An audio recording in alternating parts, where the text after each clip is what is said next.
بسم الله الرحمن الرحيم، وصلى الله وسلم على سيدنا محمد وعلى آله وصحبه أجمعين. إخواني أخواتي، السلام عليكم ورحمة الله تعالى وبركاته. يتجدد اللقاء معكم مرة أخرى في هذه الحصة المباركة، وموضوعنا اليوم الطب والصحة في الإسلام.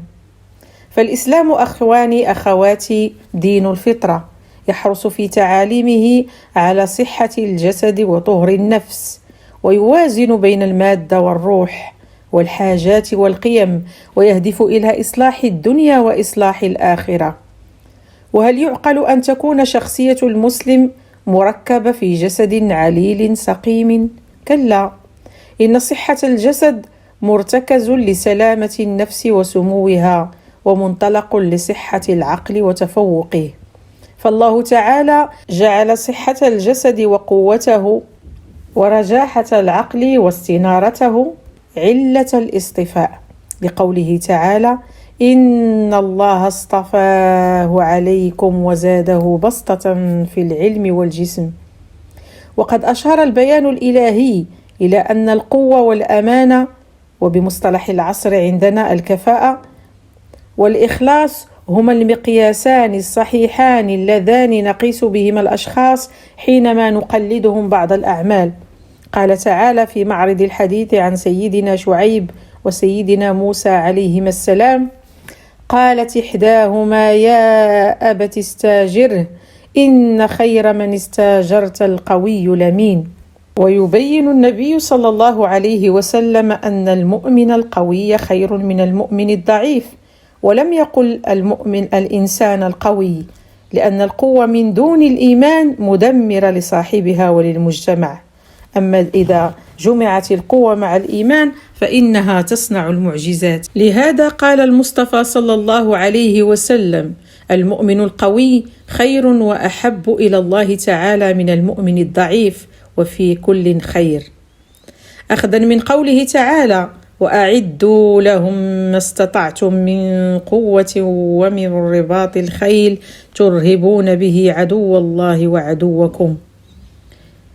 فمن القوة قوة الجسد، ومن القوة كثرة العدد، ومن القوة تفوق بالعدد، ومن القوة السبق العلمي.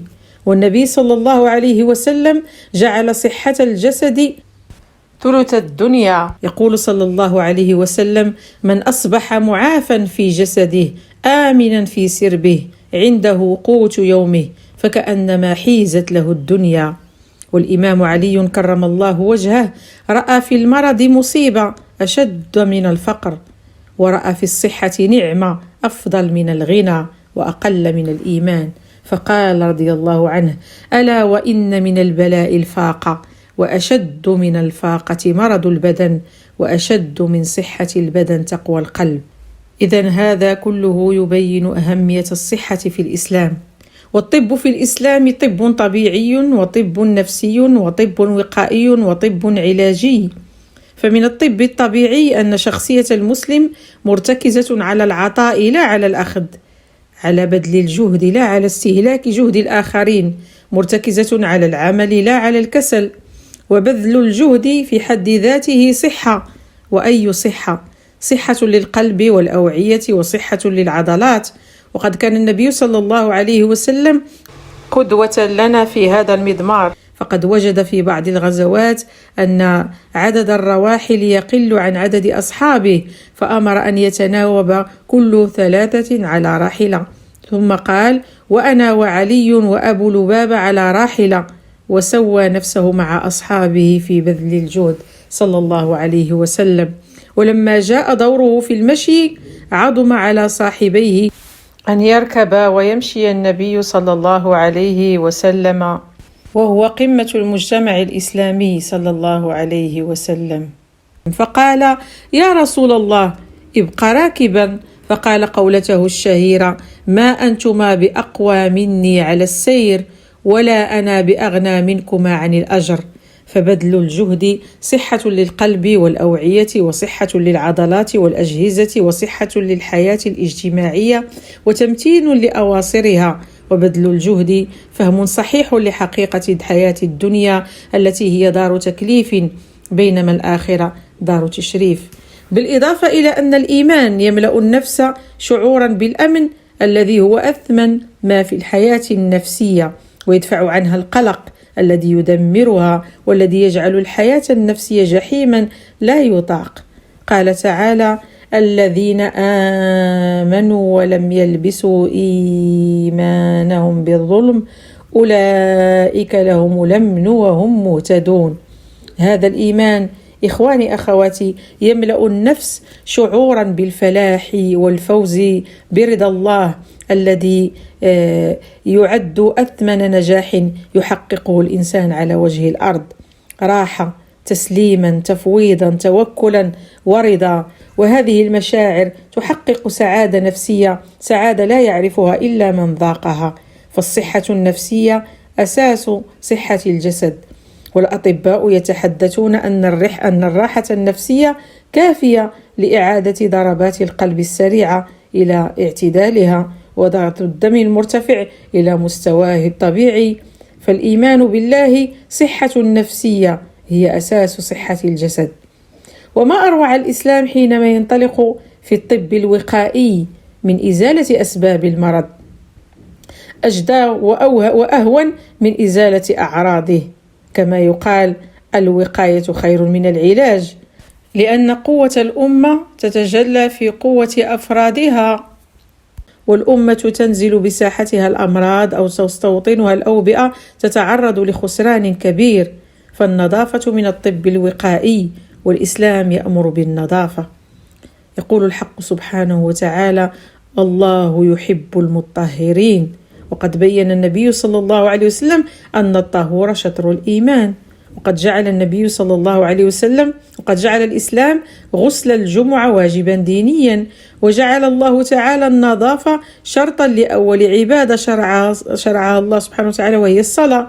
يا أيها الذين آمنوا إذا قمتم إلى الصلاة فاغسلوا وجوهكم وأيديكم إلى المرافق وامسحوا برؤوسكم وأرجلكم إلى الكعبين. وقد تفضل الله علينا بالماء الطهور الطاهر المطهر. قال تعالى: وأنزلنا من السماء ماء طهورا.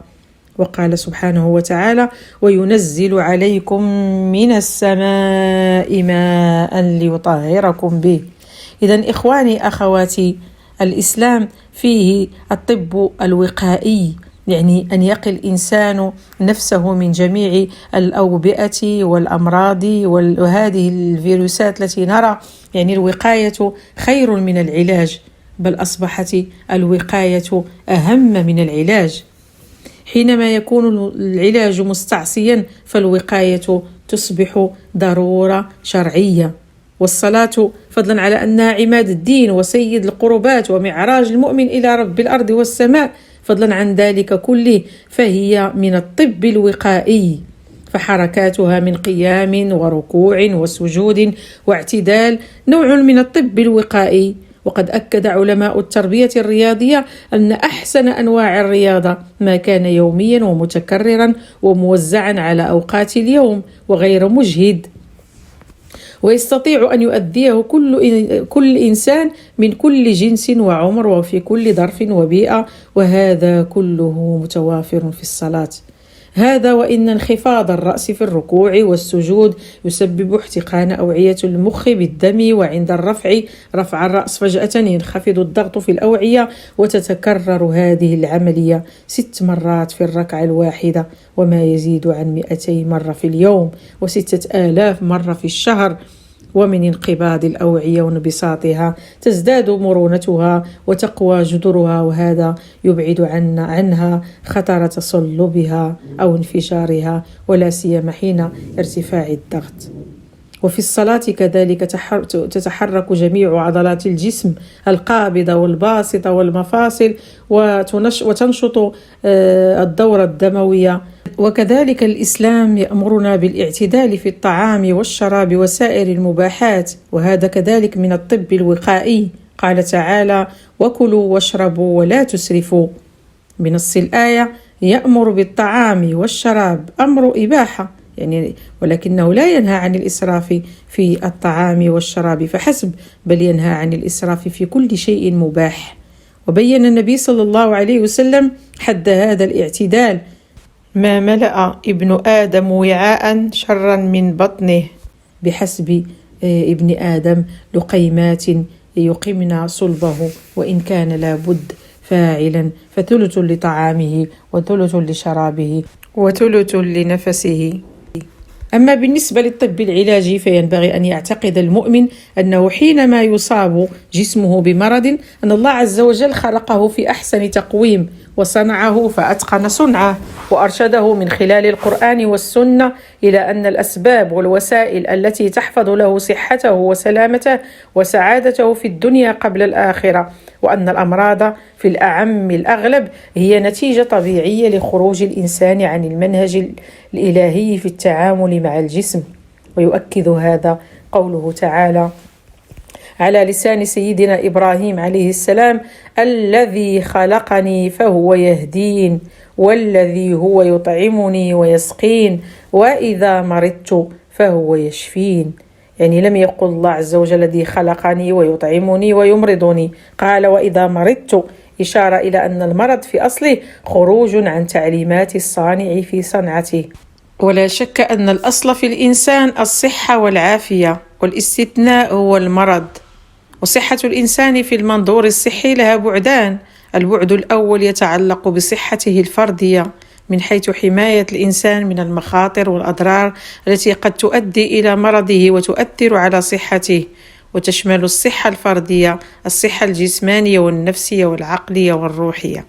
والبعد الثاني يتعلق بالصحة العامة من حيث القيام بكل الأعمال والإجراءات التي تتخذ لتحسين صحة المجتمع والمحافظة عليها من غائلة المرض والوقاية منه، والتحكم في انتشار هذه الأمراض المعدية، وتعليم الأفراد أصول الصحة الشخصية. ذلك أن أول قاعدة صحية أرساها الإسلام ودعا المسلمين للعمل بها هو تأكيده على أهمية الصحة والمعافاة وحسن الاستفادة من هذه النعمة والحفاظ عليها، وعمل على تعزيزها وتنميتها. وقد جاءت نصوص كثيرة حول أهمية الصحة والعافية، فقد قال الإمام الصادق علي بن أبي طالب رضي الله عنه: النعيم في الدنيا الأمن، وصحة الجسم وتمام النعيم في الآخرة دخول الجنة، لئلا يعرض الإنسان نفسه للمكاره أيا كانت، حيث إن درهم وقاية خير من قنطار علاج، وإن الحمية رأس كل دواء، فخير علاج للمرض هو أن نتفادى الوقوع فيه. لذلك إخواني أخواتي، أمر الإسلام بالوقاية اتقاء لأي مكروه يمكن أن يقع، سواء أكان ذلك مرضا أم ضررا متوقعا. وقانا الله وإياكم من جميع الأمراض، ونسأل الله سبحانه وتعالى أن يرفع هذا البلاء عن البشرية جمعاء. والسلام عليكم ورحمة الله تعالى وبركاته.